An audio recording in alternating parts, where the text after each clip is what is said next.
Hi there. Thank you for tuning in to Grow Your Gifts. Our topic for today is balance, workaholic, and chillaholic.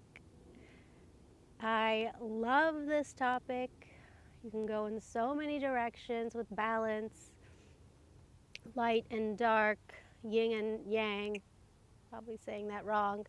Yin and yang? I'm not sure. But the combination of both.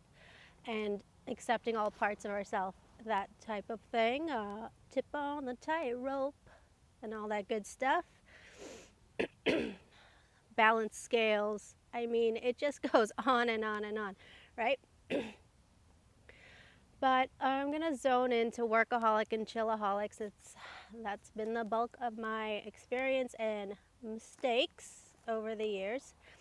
So the essence here is that you feel you are living an enjoyable, productive, and fulfilling life. Unless you're experiencing serious health concern or a debilitating mental illness, I do encourage you to seek professional help. You never know what's going to come to your doorstep, and who knows why those things are happening, but if it's a very overwhelming and a serious situation, that's not what this video is about. This is more about workaholic and chillaholic. And with workaholic, the first thing I noticed when I did just kind of look it up on the internet more for the spelling is that it is a serious mental illness. So there's a whole range, and for me, I'm just going to go more on the lighter side because that was just, one of the many symptoms. I had way more extreme weeds or harmful weeds in my perspective. It wasn't the best thing being a workaholic, but it was way worse in other areas. So I'm going to keep it light as I can. So yeah, here is that you feel you're living an enjoyable, productive, and fulfilling life for the most part. Let's add that as well, because let's face it, reality can suck sometimes. That's just the nature of living in this world. And you got to roll with the punches, right? But all of that aside, we are responsible for our own thoughts and our own words and our own actions. We are powerful choice makers. That's what I've learned. Again, for making every single mistake in the book. So, okay, workaholic. Let's get it. I do get it. If you can resonate and what's the word? Relate to being a workaholic, I get it. I was in the zone. But I knew it wasn't healthy because, for one, I didn't go pee for almost 8 hours straight sometimes. Not every day, but sometimes. So I was in a management position, and as much as I loved it, it was not for me. I was very go, go, go. I was awesome at it, but the way I took it was to the extreme, you could say. And the second thing about my experience with being a workaholic is I would end up completely drained and depleted once I was home. So it was leaving me with no energy for my personal life. And you can see that it was just a vicious cycle repeating itself. It really sucked. Yeah. And then on the other spectrum, being a chillaholic, I mean, I'm all about being chill. I love chill activities. I love peace. I love serenity. I love calm, collected, so peaceful, comatose. No. I'm not that chill. So we're not going to go there and be that chill that, I'm not an active member of my society, of my family, of my friends, of my relationships, of my environment. We're not going to be so chill that we're just complacent, you know? But I do love to chill. So when I was being a chillaholic, an awesome lady gave me a good hard lesson. You know, I needed to look at myself at that point in time. Let's be honest, for many years. And she said, you know, girl, you need to stop hospital bed life.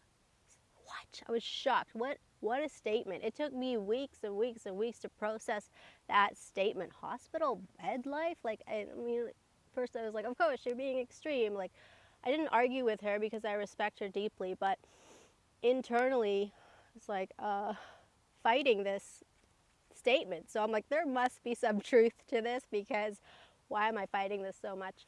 That's my process. And at the end of the day, I came to acceptance, and I choose not to live a hospital bed life. Yes, I love to relax, and we'll get there about balance and everything, but there's a difference, right? So Chillaholic, the downside was, or is, that I'm 42 and I'm not where I had planned to be. So that's lost time that I will never get back. So let's be real. I always, you know, encourage you to be real and be honest with yourself. It's not like a, you know, judgment, put myself down. It's just be real with myself. But how did I spend my time? Yes, I had, you know, childhood trauma. Not easy. So that means my growth was stunted in the early years. And, you know, how I see that is that when I was 18 and everybody else was, you know, coming into adulthood, I was behind, understandably, and that's okay. So maybe by 20, 25, I was really getting more a sense of what mature adulthood, healthy, would even look like. So yeah, there's a lot of healing involved. Maybe you resonate with that.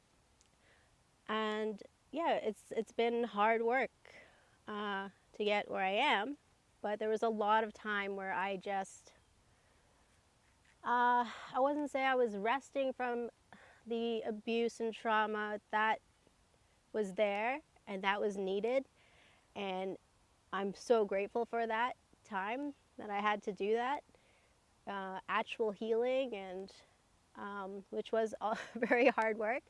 But there was a lot of complacency, a lot of chillaholic, a lot of hospital bed, you know, lifestyle.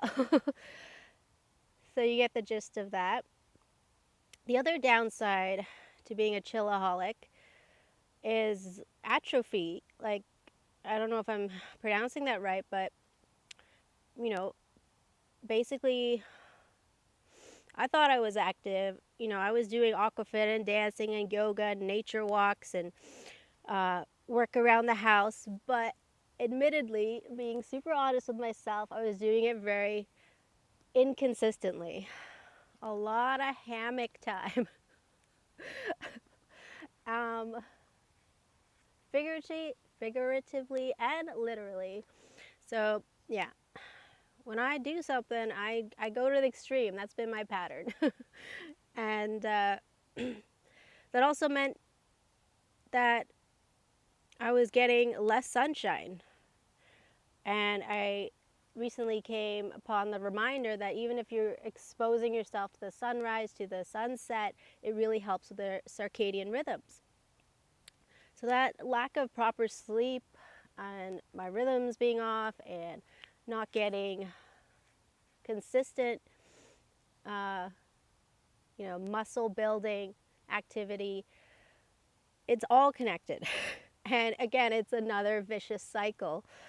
So yeah, that's what I'm currently working on, is just getting, you know, more balance, and more my, as you could say, 20s, 30s was very workaholic, and now coming into my, you know, 40s, it's been a bit more on the chillaholic side. So consistently working on that balance, it's an ongoing thing.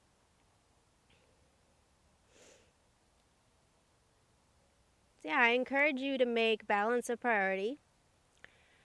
Um, one story I can share that really helped me. It's going in the deep end, very abstract, very intuitive, but um, it was huge for me. So I'm hoping that it might be helpful to others as well. So I was in Mexico. The ocean waves were pretty big, and not too big, but if when you go onto the sand, it felt like the ground was moving. And keep in mind, I had no alcohol or anything. I was completely sober, and it feels like the ground is moving. So that was jarring experience for me, right from the get go. And I have the song I listened to from Ecstatic Dance DJ. It's only a matter of time before I mention Ecstatic Dance DJ, which I love ecstatic dance. So anyway, I remember the message in the song, which was slow down. It's all inside. So those are the lyrics of the song. I'm not actually singing it, but slow down, it's all inside. So I gently reminded myself of that. And I went up to the waves, maybe like, stomach to chest height. I'm all about safety, so I'm not gonna, lifeguard was there and everything, so I'm not gonna do anything dangerous. I just wanted to experiment a little, and I love the ocean, I love the water. I am a mermaid. So yeah, once I got into the rhythm of the waves, it was like the messaging just came to me that, oh, this is what it is. So the wave came and I just surrender. So the wave lifted me up. And I felt that with the water, with my life, with energy, that I am safe, I am loved, I am protected. It was a very amazing feeling of just allowing what is, remembering that I am being held. Of course, in salt water, you float easier as well. You're more buoyant.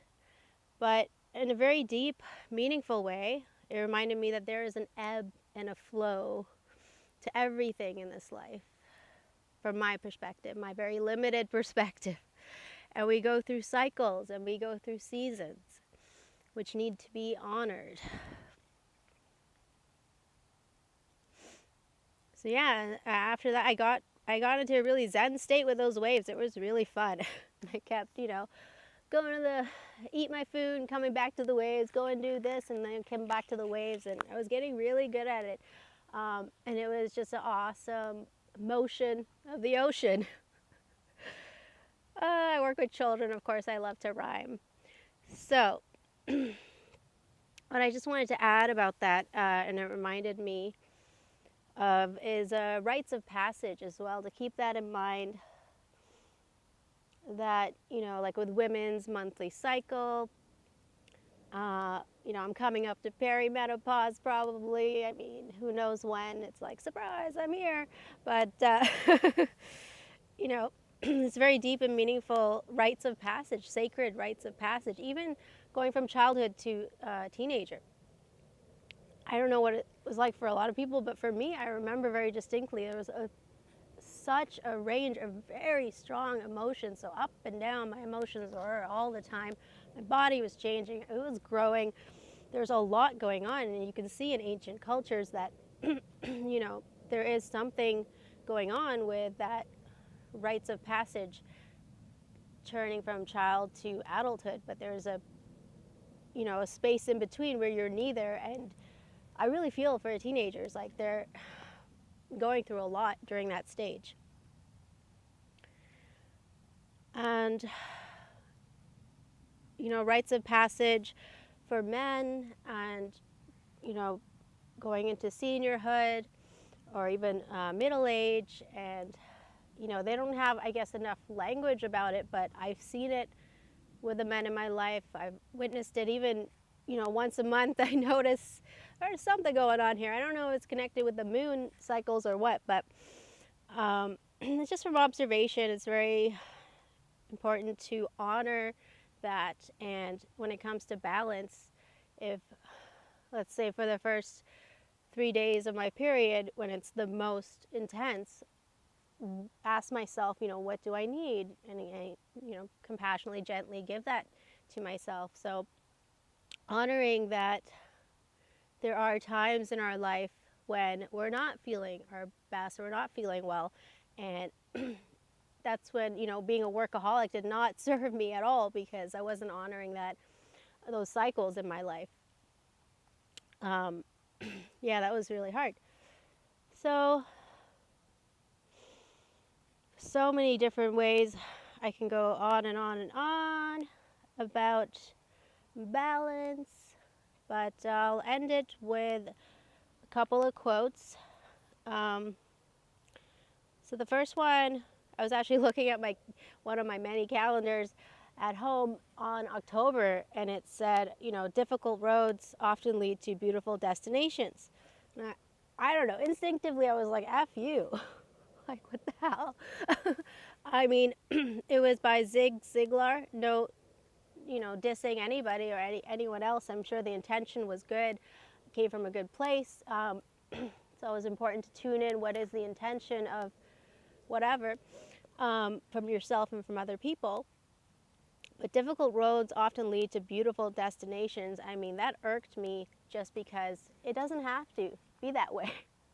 Yes, sometimes difficult things are put on your plate and there's nothing you can do about it. And I don't know why, but that's the way it is.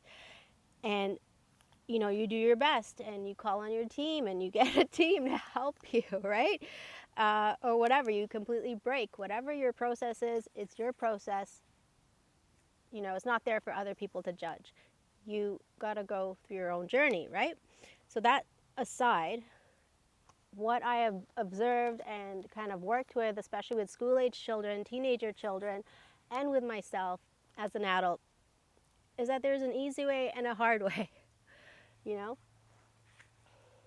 So it comes back to working smart.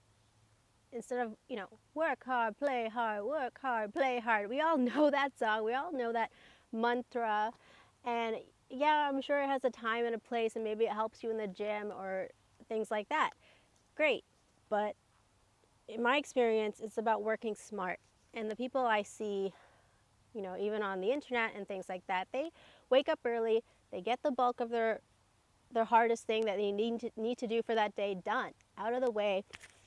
And then they have the rest of their day and time and energy to spend on their career, on their relationships, on their family, and have a nice, balanced lifestyle. And if something comes up that's stressful, then they have the energy, the awareness, the time, all of that good stuff to address it and, take baby steps and come what may type of thing. So, yeah, I can't stress that enough about working smart. Figure out what does that mean to you? What does that look like to you? How does it benefit you in your life, right? Because everybody's unique. Everyone's different. It's going to be, in my experience, different for everyone. I have not met any child that is exactly the same like the other one. I've worked with triplets. I think I mentioned that before. And boy, oh boy, unique as ever. I told them apart by their personality more than anything at 2 years old. So they did look similar. But their personalities were, night and day. So yeah, that was a quote I did not like. Difficult roads often lead to beautiful destinations. Easy roads the process is better, all right? I don't know how to summarize that one, but I think you get what I'm saying. But a quote that I really love, and it's from the movie Valerian, and I cry almost every time. It's the alien being, saying it to the general, I think. And oh my gosh, I love this quote. Okay, let me get into character. All right.